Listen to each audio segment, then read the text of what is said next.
Hello students, today we'll be starting with a new chapter in science for standard 6 student. The name of the chapter is sorting material into groups. Chapter number 4. Okay. So first topic is object around us. क्या बोला है यहाँ पे? हम लोग अलग अलग type का फूड खाते हैं, अलग अलग टाइप के कपड़े पहनते हैं. कितना वेराइटी होती है खाने में भी, कपड़ों में भी. सिर्फ खाने और कपड़े में भी नहीं, अलग अलग ऑब्जेक्ट्स होते हैं जिसमें अलग अलग वेराइटी होती है. आपको आजू बाजू एक chair, cycle, cupboard, board, pen, marker, bed, हर चीज आजू बाजू दिखती है. ठीक है, अलग अलग चीजें. ऑल ऑब्जेक्ट के सारे ऑब्जेक्ट के अलग अलग शेप्स होते हैं, अलग अलग कलर होते हैं और अलग अलग यूजेस होते हैं. आप अपने आजू बाजू अगर इधर उधर नजर फेरो तो आपको अलग अलग चीजें दिखेगी. वो अलग अलग चीजें जो होंगी उनके शेप्स अलग होंगे, उनका कलर भी डिफरेंट होगा, उनके यूजेस भी डिफरेंट होंगे. So let us identify object जो राउंड होते हैं शेप. क्या बोले? Let us identify the object जो शेप में राउंड होते हैं. रबर का बॉल हो गया, फुटबॉल हो गया, एप्पल हो गया, ऑरेंजेस हो गया, टमेटो हो गया. ये सब कैसा होता है? शेप में राउंड होते हैं. चलो अब ऐसे ऑब्जेक्ट का ग्रुप बनाओ जो प्लास्टिक से बना हुआ है. क्या बना हुआ है प्लास्टिक से? जो आपके घर में बकेट्स होती है वो हो गया, स्कूल में आप लंच बॉक्स लेके जाते हैं वो हो गया, कोई टॉय है, कोई पाइप है, ये सब किससे बने हुए? प्लास्टिक से बने हुए. मतलब ऑब्जेक्ट को ग्रुप करने के लिए अलग अलग तरीके होते हैं. आप ऑब्जेक्ट को अलग अलग तरीके से ग्रुप कर सकते हो. अभी अपन ने ऑब्जेक्ट को दो बेसिस पे ग्रुप किया. पहले उसकी शेप पे, दूसरे उसके material from which they are made. पहले अपन ने वैसे ऑब्जेक्ट ग्रुप किए जो राउंड है, फिर अपन ने वो ऑब्जेक्ट ग्रुप किए जो प्लास्टिक से बने हुए. तो आपके पास अलग अलग तरीके होते हैं ऑब्जेक्ट्स को ग्रुप करने के लिए. अपन ने ऑब्जेक्ट को ग्रुप किया आप एक शेप के बेसिस पे और एक from the material they are made. All object around us, all object around us are made from one or more material. Her object कुछ ना कुछ अलग अलग मटेरियल से बनता है. अब देखो आपने ना पहले मैं इतना रिवाइज करा रही हूँ, फिर मैं एक्टिविटी कराती हूँ. तो आप इनको सबसे पहले क्या बोला है? आपने देखा होगा आपके खाने में इतनी वैरायटी होती है. कभी आप इंडियन खा रहे हो, कभी साउथ इंडियन, कभी इटालियन खा रहे हो. ठीक है, कभी मैक्सिकन के जान ले रहे हो, कभी एकदम गुजराती थाली, कभी राजस्थानी थाली. ठीक है. सो बेसिकली फूड जो आप खाते हो उसमें इतनी वैरायटी होती है. आप कपड़े पहनते हो उसमें वैरायटी. समवेयर तुम जीन्स टी शर्ट पहन रहे हो, कभी गाउन पहन रहे हो या XYZ व्हाटएवर. कपड़ों में भी इतनी वैरायटी. ना सिर्फ कपड़े और खाने में, हर ऑब्जेक्ट में अलग अलग वैरायटी है. आप अपने इधर उधर नजर फेरोगे तो आपको बहुत सारी चीजें, chalk, duster, pen, book, table, chair, अलग अलग चीजें दिखेगी. ठीक है. ये जो चीज है उनका शेप भी अलग है, उनका कलर भी अलग है, उनके यूजेस भी अलग है. क्लियर? तो बेसिकली सबसे पहले अपन ने एक एक्टिविटी की. एक्टिविटी में अपन ने ऐसे ऑब्जेक्ट की लिस्ट बनाई जो सर्कल होते हैं, राउंड होते हैं शेप में. फुटबॉल हो गया, बास्केटबॉल हो गया, एप्पल, ऑरेंजेस, टमेटोज, पोटैटोज, ये सब कैसे होते हैं? राउंड शेप में. क्लियर? फिर अपन ने ऐसे ऑब्जेक्ट की लिस्ट बनाई जो प्लास्टिक से बने हुए. तो मैंने आपको बताया लंच बॉक्स हो गया, बकेट्स हो गया, टॉयज हो गया, पाइप्स हो गया, ये सब किससे बने हुए होते हैं? ये सब प्लास्टिक से बने हुए. ठीक है. सो बेसिकली अलग अलग ऑब्जेक्ट अलग अलग मटेरियल से बनते हैं. अभी तक अपन ने इतना कंक्लूड किया. चलो अब दो एक्टिविटी करेंगे. मैं टेक्स्ट बुक में से रीड कर रही हूँ, एकदम सिंपल एक्टिविटी है. First activity, let us collect as many object as possible from around us. आपके आजू बाजू से आप जितने ऑब्जेक्ट कलेक्ट कर सकते हो सब कलेक्ट करो. Each of us could get some everyday object from the home. We could also collect some object from classroom और फ्रॉम आउटसाइड द स्कूल. आपको घर से थोड़े ऑब्जेक्ट मिल जाएंगे, थोड़े स्कूल से मिल जाएंगे, थोड़े स्कूल के बाहर से मिल जाएंगे. What we have in our collection, usually हमारे पास क्या होगा? आपने क्या कलेक्ट किया होगा? Chalk, pencil, notebook, rubber, duster, hammer, nail, soap, spoke of wheel, bat, match box, salt, potato. ये सारी चीजें आपने यूजुअली कलेक्ट की होगी. We can also list object that we can think of but cannot bring to classroom. हम ऐसे object भी mind में सोच सकते हैं जो ऑब्जेक्ट हम क्लासरूम में ला नहीं सकते लेकिन उसके बारे में सोच सकते हैं, जैसे डोर, ट्रैक्टर, रोड, ये सारी चीजें.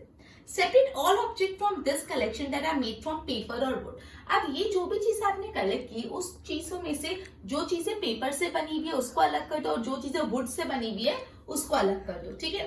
This way we can divide all the objects into two group. मतलब आपने जितने भी ऑब्जेक्ट कलेक्ट किए उसने उस ऑब्जेक्ट्स को आपने दो ग्रुप में बांट दिया. पहला ऑब्जेक्ट जो पेपर से बने हुए, दूसरे ऑब्जेक्ट जो वुड से बने हुए. राइट?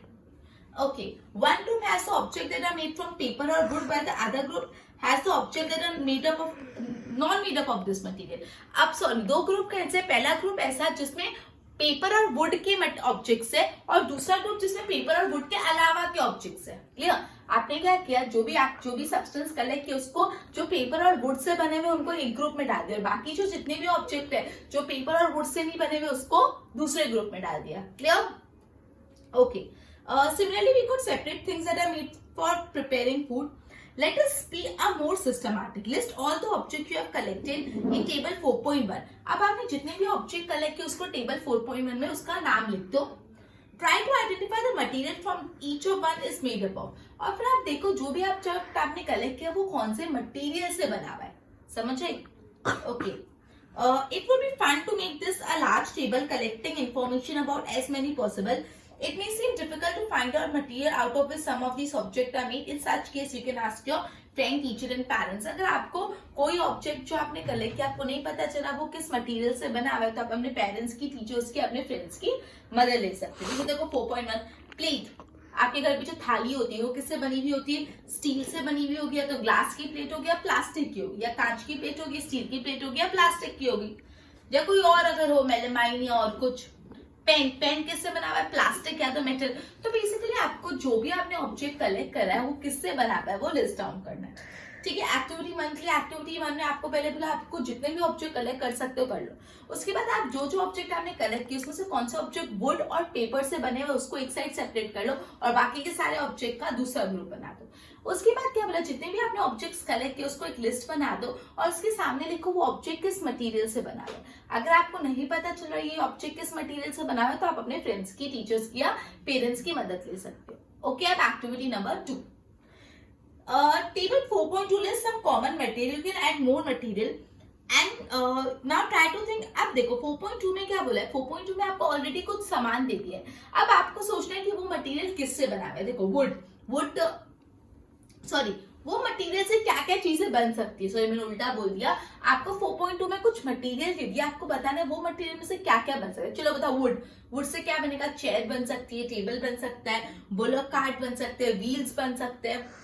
पेपर से क्या बन सकता है? नोटबुक बन सकती है, टॉयज बन सकते हैं, कैलेंडर्स बन सकते हैं। ठीक है, लेदर से क्या बन सकते हैं? Leather jacket, leather shoes, leather belt, ये सब बन सकते हैं। प्लास्टिक से क्या क्या बन सकता है? टॉयज बन सकते हैं, बकेट्स बन सकते हैं, पाइप्स बन सकता है। क्लियर? कॉटन से कॉटन क्लोथ बन सकता है। ठीक है, तो अलग अलग चीजें बन सकती है। मतलब एक्टिविटी 4.1 में आपने अलग अलग ऑब्जेक्ट कलेक्ट किया और फिर बताया वो किस में से बना है।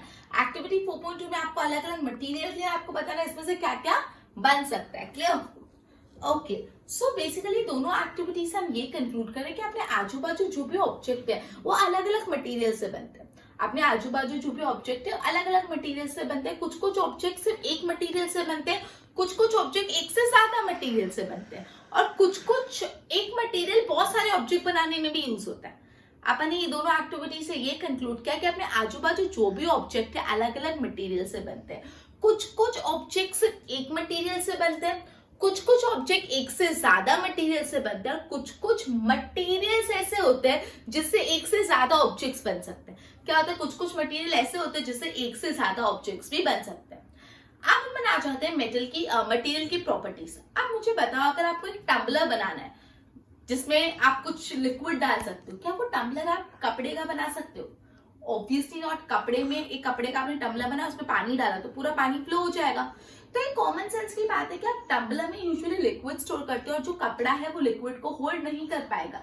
इसलिए आपको टम्बलर बनाने के लिए कुछ ग्लास का टम्बलर, प्लास्टिक का टम्बलर, स्टील का टम्बलर या और कोई मेटल का टम्बलर बनाना पड़ेगा। क्लियर? ओके, जिससे उसमें पानी होल्ड रह पाए। अब सपोज आपको किचन के यूटेंसिल्स बनाने, तो क्या किचन के यूटेंसिल्स पेपर के बना सकते हो? नहीं ना, कि आग लग जाएगा, पेपर तो जल जाएगा 1 मिनट में। तो ये सारी कॉमन सेंस की चीजें। ठीक है, तो ये बोला प्रॉपर्टीज ऑफ मेटल में यही इंट्रोडक्शन दिया कि अगर आपको एक टम्बलर बनाना है तो क्या टम्बलर कपड़े का बना सकते हो? नहीं बना सकते, क्योंकि पूरा पानी बह जाएगा। टम्बलर के अंदर आप लिक्विड स्टोर करके और वो लिक्विड पूरा बह जाएगा। लिक्विड को होल्ड करने के लिए कुछ स्ट्रॉन्ग मेटल चाहिए, ग्लास चाहिए, प्लास्टिक चाहिए। उसी तरह अगर आपको किचन यूटेंसिल्स बनाना है तो आप उसको पेपर के नहीं बना सकते। Clear? So basically what we have studied here, we have very different variety in food and clothes that we wear.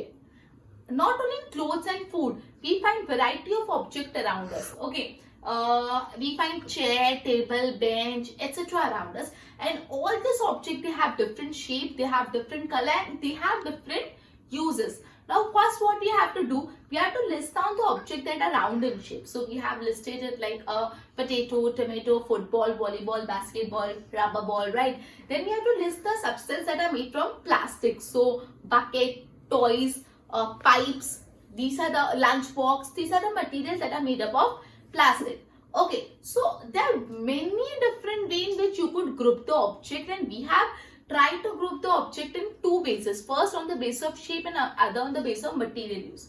Then we have performed two activities. In first activity, we have collected different objects and then we have tried to guess that from which material that particular object that we have collected is made. And in second activity, we have listed some material and you have to guess from that material which are the substance that could be made. By performing both this activity, we have concluded that different material are made up of different objects, like different objects are made up of different material. Some objects are made up of only one material. Some objects are made up of more than one material. And there are certain material that help to make more than one object, right? Okay, then we have studied about the properties of metal. First question asked is, if you want to make a tumbler, can you make a tumbler of cloth? No, because tumbler consists of water or any other liquid. Okay, and cloth cannot hold the liquid. Therefore, you need to make the tumbler of plastic, glass or any other metal. Similarly, if you want to make kitchen utensils, so can you make the kitchen utensils from paper? No, because it will burn, right? Okay, so board पे ध्यान दो.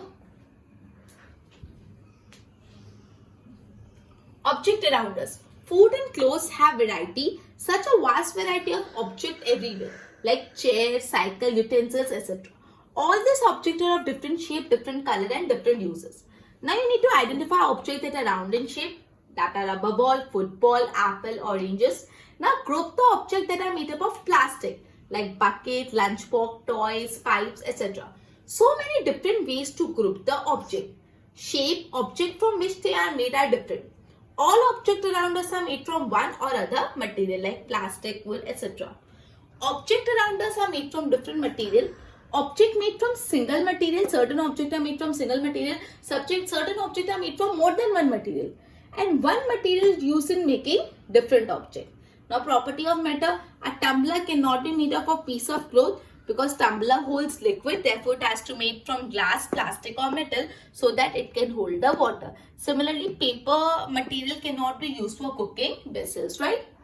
Okay, एक बार इसके notes बना फिर आगे करते हैं.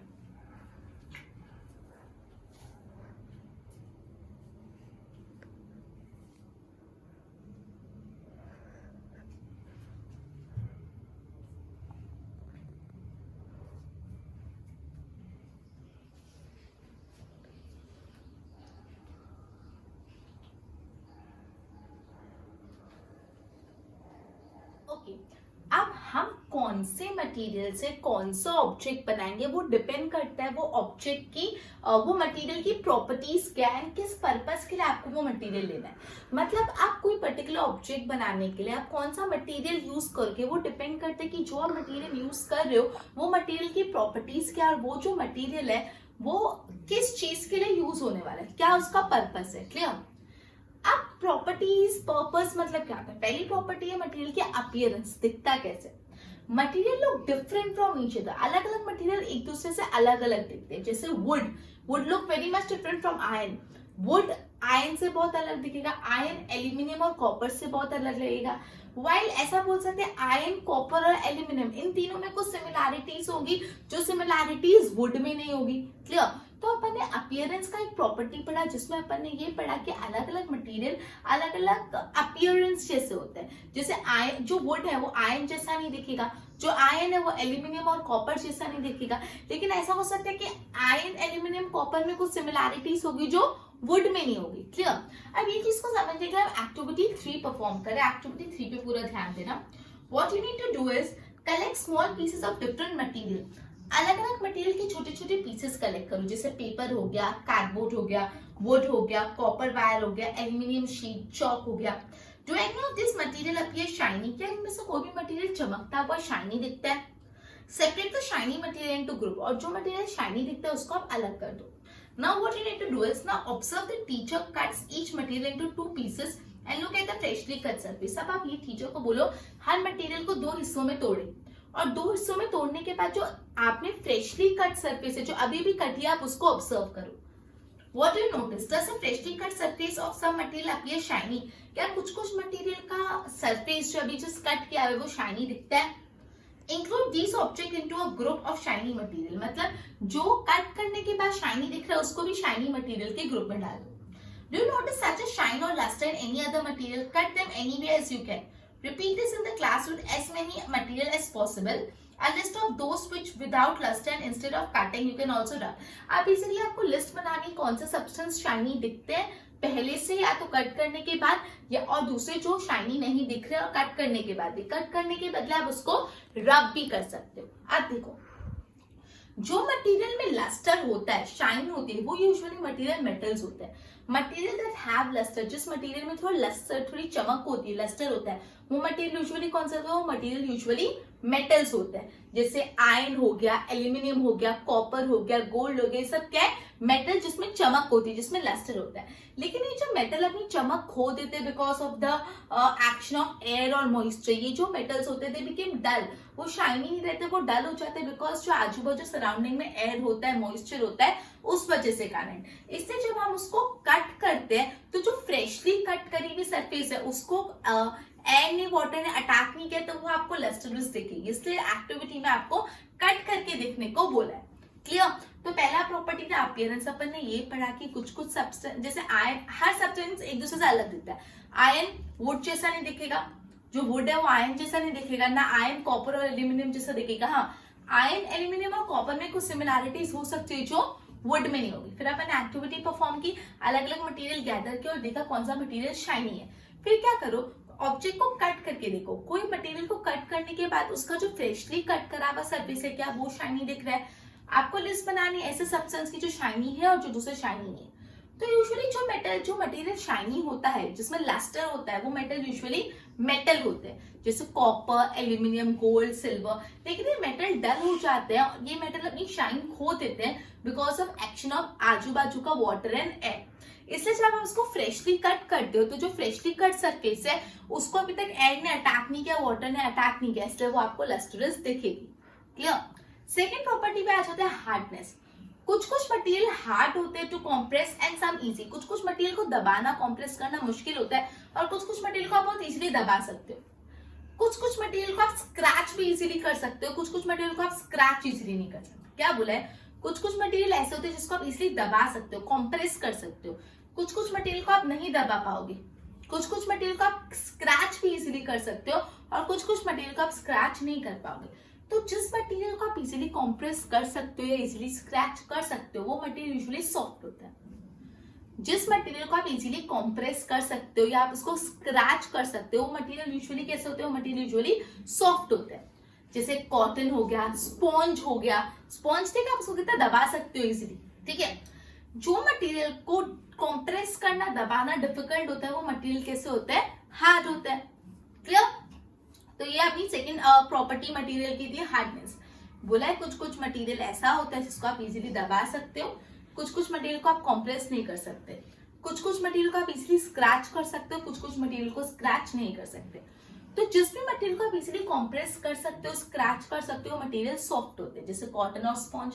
और जिस मटेरियल को आप इजीली कॉम्प्रेस नहीं कर सकते, वो मटेरियल यूजुअली हार्ड होते हैं, जैसे आयरन। क्लियर? ओके। अब नेक्स्ट जो प्रॉपर्टी है वो सॉल्यूबल और इनसॉल्यूबल। इसके लिए अपन को एक्टिविटी 4 पे आ जाना पड़ेगा। Let's go.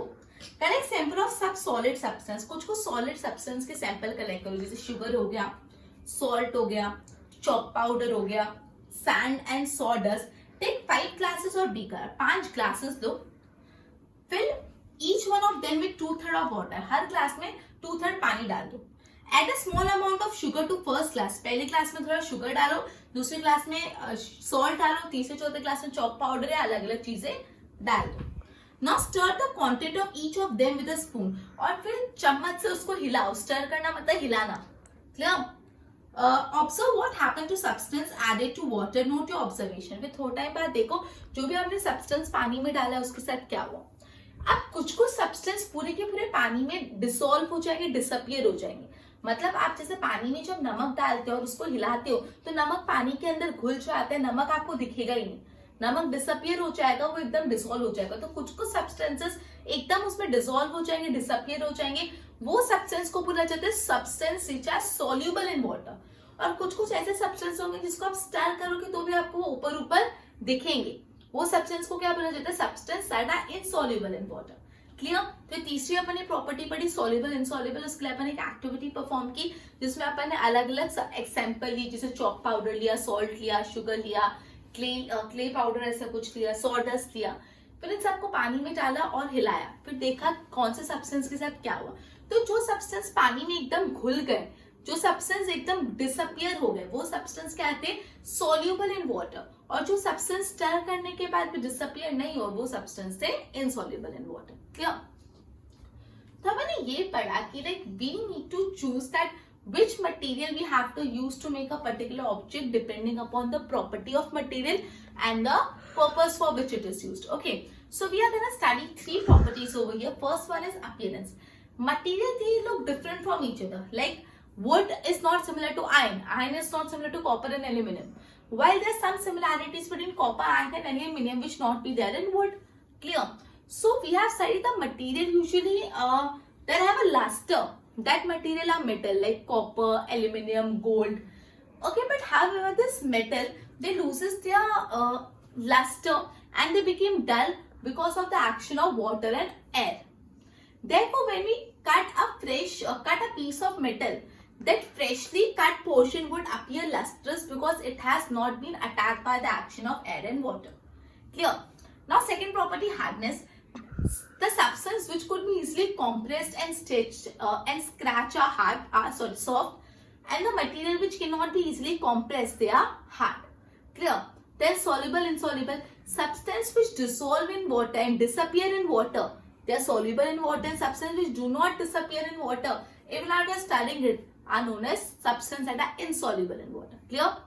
Both पे ध्यान दो. Okay. We choose material to make a object depending upon the properties and purpose for which it is used. First, appearance. Material look different from each other. Like wood look different from iron. Iron look different from copper and aluminum. There are some similarity between iron, copper and aluminum which are not there in wood. Now we have performed activity 3. On the basis of that, we concluded material that have luster are usually metal, right? Example, iron, aluminum, gold, copper. But some metal loses their shine and appear dull. Why? Because of the action of air and moisture. Therefore, when we cut a fresh metal, it appears lustrous. Now hardness. Some material are hard to compress, while some material easily got compressed. Some material easily scratch and some material are not able to be scratched. So material that compress easily, that could be scratched easily, are known as soft material. Example, cotton, sponge. And material which are difficult to compress are known as hard material. Example, iron. Now soluble, insoluble. Material that completely disappear or dissolve in water are known as soluble in water. And substance which disappear, which do not disappear, even when you stir it, are known as the material which are insoluble in water. Right? Okay, so basically अपने आज chapter start किया, basic introduction देखा, थोड़ी properties देखी, right?